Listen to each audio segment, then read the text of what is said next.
The Flying Trunk, retold from the original by Hans Christian Andersen. Once upon a time there was a merchant who had so much money that he could have paved the whole street with it. But he really didn't want people to walk over his money. He knew he could use it much better than that. Wherever he paid out a penny, it bought him a shilling. That was the clever kind of merchant he was. And when he died, the merchant left all his money to his son. "What a merry life I'll lead now," thought the son. "I'll be able to go out dancing every night." And that's exactly what he did.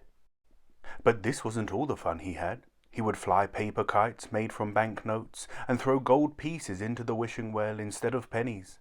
But he was such a carefree fellow that the money didn't last long. Soon the careless fellow only had 2 pence left. The only clothes that he had left to wear were his slippers and his old dressing gown. Now he was poor, his friends didn't want to know him, all except one kind-hearted fellow who sent him an old trunk and a note saying, "Pack up." "Well, this is all rather thoughtful of him," thought the merchant's son, "but I don't have anything to pack." So the merchant's son got into the trunk himself, and as soon as he pressed the lock, the trunk could move. It lifted off the ground and flew him high up into the clouds. He finally landed in a forest in Turkey. He hid the trunk under some dead leaves and walked off into town in his dressing gown and slippers. As he was walking, he met a nurse with a baby. "I say, what's this castle close to the town?" he said. "Oh, that's the home of the king's daughter," she replied. "A fortune teller once told her she'll have an unhappy love affair, so no one is allowed to visit her without the king and queen being there." When the merchant's son heard this, he went back to the forest. He was a daring sort of fellow, so he got into his trunk and flew up onto the castle roof. He climbed out of the trunk and looked around.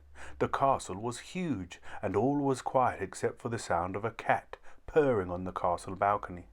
The merchant's son wandered through the castle, looking for the princess.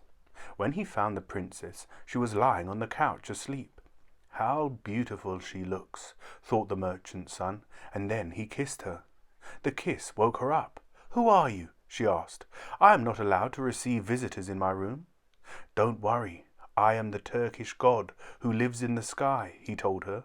She believed him and felt quite safe now. He told her many lovely stories, and then he asked her to marry him.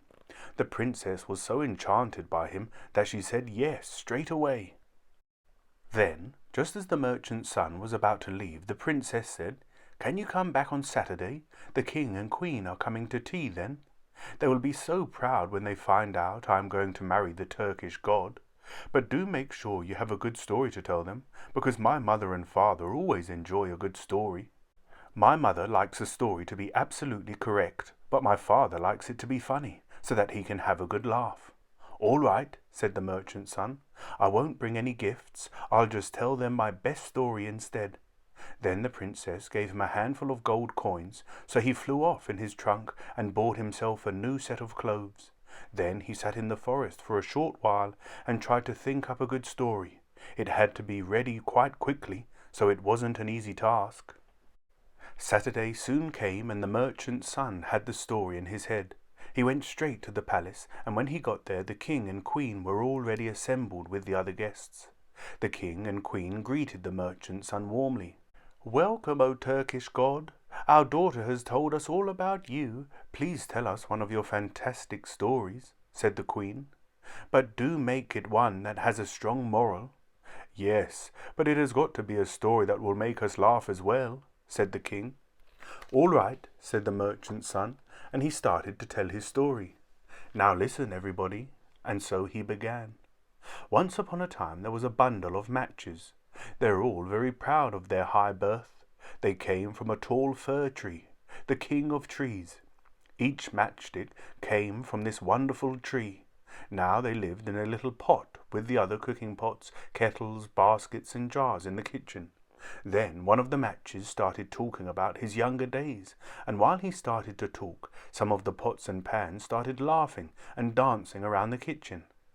"Ah, in those days," they said, "the moss was at our feet like a carpet of velvet.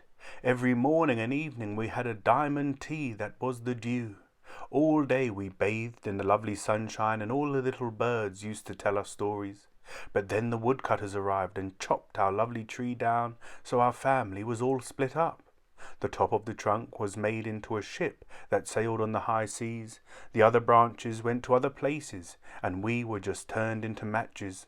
That's how gentlefolk like us ended up in the kitchen with you humble pots and pans around us. The rest of the pots and pans listened carefully to what the matches were saying, and did another merry little dance. "Well, my background is quite different," said the cookpot who stood near the matches. "From the time I first came into this world, I've been scrubbed and boiled again and again.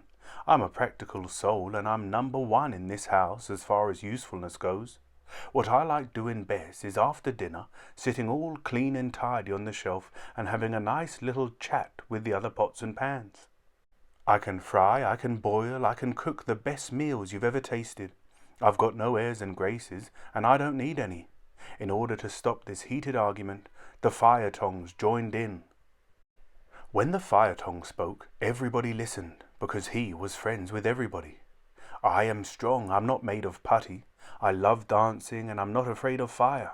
I can stay awake from morning to evening." The tongs danced with the brush, and this made the bucket laugh. The bread basket and kettle laughed, and the vegetable basket laughed so much that the vegetables fell out. "Now let's talk about who belongs to the best family," said the matches. "I don't like talking about myself," said the teapot. "Let's just talk about the things we've been through and the places we've been." "That's a great way to begin," said the plates. "Just the kind of story we like." "I love hearing about faraway places," said the broom. "So do I," said the bucket, and he gave a little hop of delight, which meant a splash on the floor. Then the tongs started to dance, and gave a high kick.